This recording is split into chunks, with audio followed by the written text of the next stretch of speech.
Hey guys, welcome to another Jamaican Tales video, a Jamaican living in Germany. And this is a real Jamaican update because you're looking at one of the newest permanent residents in Germany. I got my card today and this is valid until 2023. So this is pretty much valid until the day my passport expires. Stick around, let me tell you about the process and the journey of getting to this point of being a permanent resident in Germany.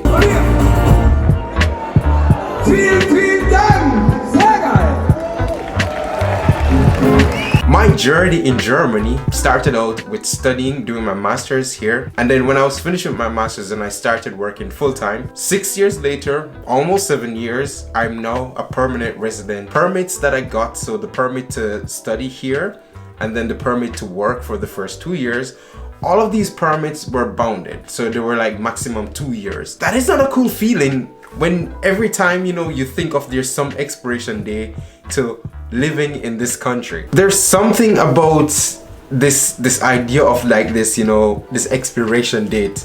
It just does something to your mind where every time you're thinking about it, oh, my stay in this country is pretty much guaranteed up until this point.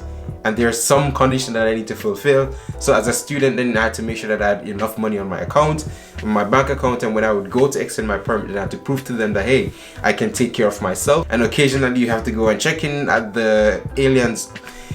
I really need to learn the English word for these things. Ausländerbehörde. The one translation I've seen is aliens office, but it's pretty much the immigration place. My English is so bad.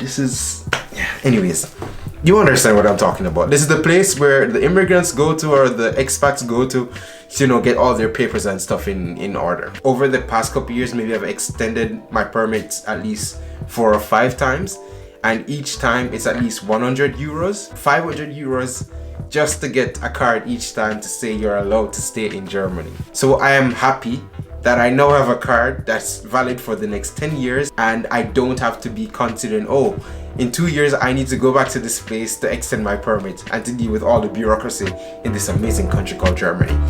I'm happy that is behind me.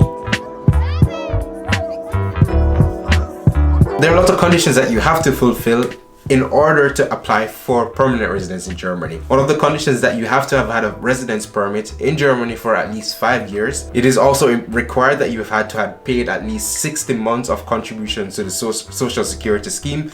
So renter, retirement scheme, pension fund. Yeah, that's the word. You have to be able to support yourself, so you have to show them that you have like a job. The language is also important. You need to have up until B1. You need to also be aware of the legal and social system in Germany, and that's where the citizenship test comes in. And I made a video about my experience with that, so you can check it out as well. You have to show them that, listen, I have an apartment, I have somewhere living. Can you even be in Germany without an apartment? I don't even think that's possible, but yeah, this is Germany and bureaucracy rules. It's not like in America, for example, where you can just take anything that you get. It needs to also be big enough because this is Germany and there are rules for that. I think I have everything I would like to apply for permanent residence in Germany. The person that responded to my email, it gave me a list of the things that I needed to provide.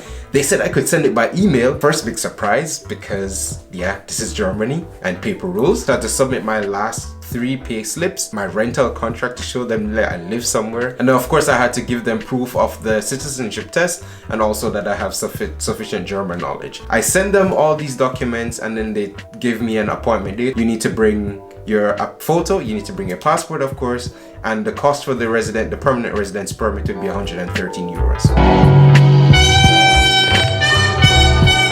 On my way to this appointment, I started freaking out because I'm like, I don't have the hard copy of any of the documents. And for a moment I was like, wait, should I go back home and get them? But then it would have been too late. At one point he was asking me like, yeah, do you have the rental contract with you?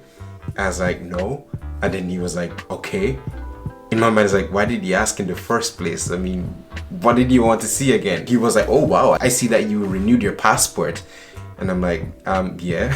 Like, who is going to apply for a permanent residence permit with a passport that expires in 3 months? What surprised me was that when I gave him the photo, he just scanned it and gave it back to me. In all the years that I've been going to this place, they had a folder. Whenever I would go there, they would like go searching for this folder and they would put like everything there, and I didn't get back any of the photos. I was definitely surprised with just how digital this entire process was. I don't think this applies to all of the places across Germany, but especially when the city of Paderborn, they've been doing a lot of changes in making the city more digital. So I think that's where all of this is coming from. So definitely kudos to this little city for taking these steps in the last, like literally I've witnessed the progress in these last couple of years. So it's slow, but from a German perspective, it is impressive. The appointment was done in less than 15 minutes. Most of it was the time that he spent doing data entry. On Friday, I got the letter in the mail. You can use this card online and like different services and stuff. So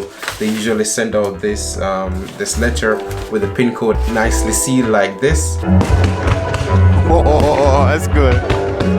The big change that I'm super happy about is that I don't need to go to this place like every 2 years. Another big thing that this permit actually offers is that now I am free to work wherever, however, and do whatever I want. The permit that I have, which is the EU Blue Card, it was tied to a job. So if I was supposed to quit my job, I would have to go to them and say, yeah, I want to take this job. And then they would have to check and say, yeah, can you actually take this job? If I wanted to do a job that was outside of what I studied, they would like say, no, you can't take this job. But now with this permit, I'm free. I can work wherever I want. I can even be a freelancer if I want. So I don't have to be employed by anyone, which I think is pretty good because that kind of fits my lifestyle. At some point, the job market is completely open to me. Apparently, there are also some social security benefits to being a permanent resident. I now have access to, for example, childcare benefits and also unemployment benefits. So if I was supposed to lose my job, I could actually get these type of benefits.